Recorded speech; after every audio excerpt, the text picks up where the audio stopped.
warahmatullahi wabarakatuh. Bismillahirrahmanirrahim. Alhamdulillahirabbil alamin. Wabihi nasta'inu ala umurud dunya waddin. Wassalatu wassalamu ala asyrafil anbiya'i wal mursalin. Nabiyina Muhammadin wa ala alihi wa ashabihi ajmain. Amma ba'du. Pertama-tama marilah kita panjatkan puji syukur kehadirat Allah Subhanahu wa taala atas limpahan rahmat, hidayah dan nikmatnya sehingga kita bisa melaksanakan ibadah bulan Ramadan pada tahun 1443 Hijriah atau 2022. Mudah-mudahan kita semua diberikan oleh Allah Subhanahu wa taala kesehatan, keimanan sehingga kita bisa melaksanakan ibadah pada bulan puasa Ramadan tahun ini sampai kita nanti selesai melaksanakan ibadah puasa bulan Ramadan tahun ini. Mudah-mudahan sholawat serta salam tetap terlimpahkan kepada Nabi Muhammad SAW, Nabi akhir zaman yang telah membawakan risalah Islam yang dapat dibuktikan kebenarannya sejak dulu, sekarang, dan pada masa-masa yang akan datang. Hadirin jamaah sekalian yang dirahmati oleh Allah Subhanahu wa taala, mari kita lanjutkan kajian kita pada sore hari ini, yaitu kajian pesantren digital At-Tanwir Muhammadiyah Kabupaten Pasuruan. Mudah-mudahan kita semua senantiasa mendapatkan nikmat dan hidayah dari Allah Subhanahu wa taala. Hadirin jamaah sekalian yang dirahmati oleh Allah, sering kita dengarkan para mubaligh menyampaikan ayat Al-Qur'an dalam surat Ali Imran ayat 102, baik dalam ceramah-ceramah agama maupun melalui khutbah Jumat, yaitu yang berbunyi a'udzubillahi minasyaitonirrajim. Bismillahirrahmanirrahim. Ya ayyuhalladzina amanu taqullaha haqqa tuqatih wa la tamutunna illa wa antum muslimun. Yang artinya, wahai orang-orang yang beriman, bertakwalah kamu sekalian dengan sebenar-benar takwa.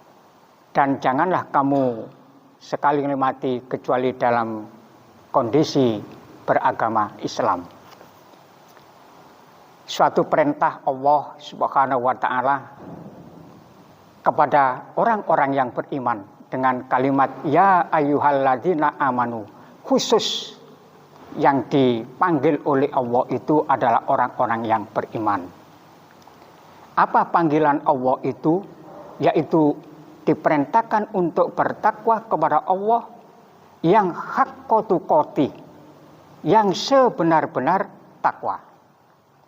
Dan janganlah kamu sekali mati kecuali dalam kondisi beragama Islam. Yang menjadi pertanyaan kita semua dalam ayat Al-Qur'an ini adalah bagaimana mungkin Allah memerintahkan kepada kita semua agar supaya kita tidak mati atau meninggalkan dunia ini kecuali dalam keadaan muslim. Padahal kematian itu adalah hak Allah. Kematian itu adalah milik Allah. Kapanpun Allah menghendaki atas kematian diri kita, itu terserah bagi Allah. Apakah 1 minggu lagi, apakah 1 bulan lagi, ataupun 1 tahun lagi, itu terserah bagi Allah. Maka para ahli tafsir menjelaskan pada ayat ini adalah dalam berpola hidup, pola tingkah laku, tindak tanduk dan tutur kata kita senantiasa didasarkan ketakwaan kepada Allah Subhanahu wa taala. Sehingga kapanpun Allah menghendaki atas kematian diri kita, kita sudah berada dalam kondisi muslim yang diridhoi oleh Allah Subhanahu wa taala. Hadirin jamaah sekalian, kajian sore Pesantren Digital At-Tanwir Muhammadiyah Kabupaten Pasuruan yang dirahmati oleh Allah Subhanahu wa taala, ada beberapa hal yang perlu kita perhatikan agar supaya kita menjadi orang-orang yang bertakwa, yang haqqa tuqati, yang sebenar-benar takwa kepada Allah Subhanahu wa taala. Yang pertama adalah fi'lul wajiban. Orang yang haqqa tuqati itu selalu memperhatikan kepada hal-hal yang difardukan atau diwajibkan oleh Allah Subhanahu wa taala. Orang yang haqqa tuqati tidak pernah meninggalkan apa yang diwajibkan atau difardukan oleh Allah. Apakah itu sholat fardu, apa itu puasa Ramadan, dan amalan-amalan yang lain yang telah diwajibkan dan difardukan oleh Allah Subhanahu wa taala. Kemudian yang kedua, orang yang haqqa tuqati itu fi'lul mandubat, yaitu melaksanakan amalan yang disunnahkan oleh Allah dan Rasulullah. Orang yang haqqa tuqati, orang yang bertakwa dengan sebenar-benar takwa, tidak memandang apakah itu amalan yang diwajibkan, apakah itu amalan yang sunnah.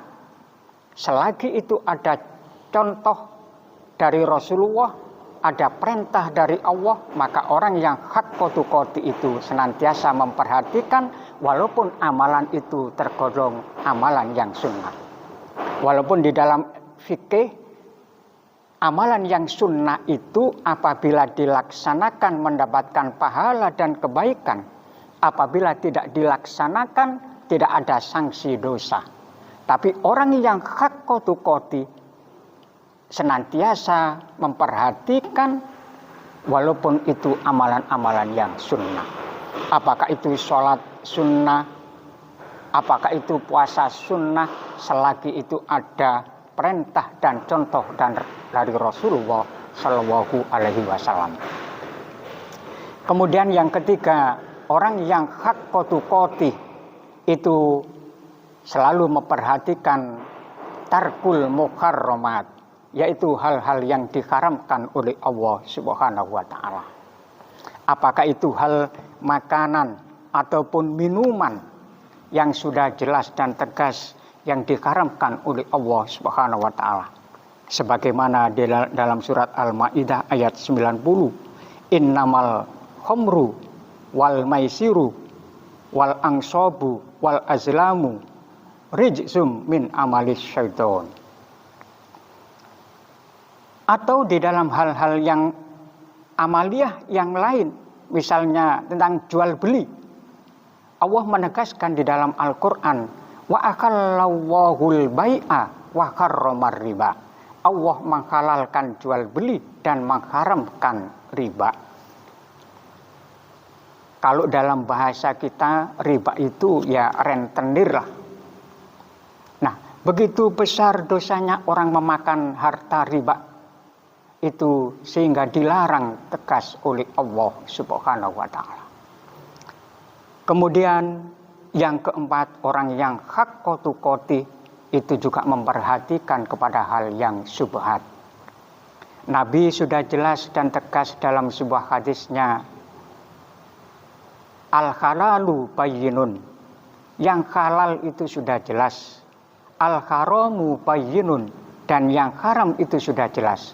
Wa bainahuma, dan di antara yang halal dan yang haram itu ada perkara yang dinamakan syubhat. Nah, orang yang haqqa tuqati itu senantiasa memperhatikan kepada hal-hal yang syubhat. Kemudian yang kelima, orang yang haqqa tuqati itu juga memperhatikan kepada hal yang makruh. Dalam fikih, makruh itu kebalikan daripada amalan sunnah. Kalau amalan sunnah itu amalan yang dilaksanakan mendapatkan pahala dan kebaikan. Kalau tidak dilaksanakan tidak ada sanksi dosa. Tapi kalau makruh itu apabila amalan itu dilaksanakan atau dilakukan mendapatkan kebaikan.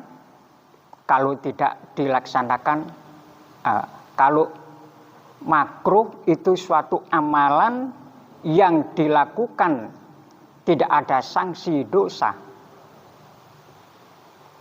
Kalau tidak dilakukan mendapatkan kebaikan. Nah, kalau kita semua orang-orang yang beriman sudah memperhatikan kelima hal ini, kita akan mendapatkan puncak dari ketakwaan kita kepada Allah Subhanahu wa taala. Sehingga kita apabila Allah menghendaki kematian atas diri kita, kita sudah dalam kondisi muslim yang diridhoi oleh Allah Subhanahu wa taala. Mudah-mudahan kajian sore pada hari ini mendapatkan hidayah dari Allah Subhanahu wa taala dan kita diberikan kekuatan oleh Allah sampai melaksanakan ibadah puasa sampai hari yang terakhir. Nasrum minallah wa fathun qarib. Ihdinas syiratal mustaqim. Wassalamualaikum warahmatullahi wabarakatuh.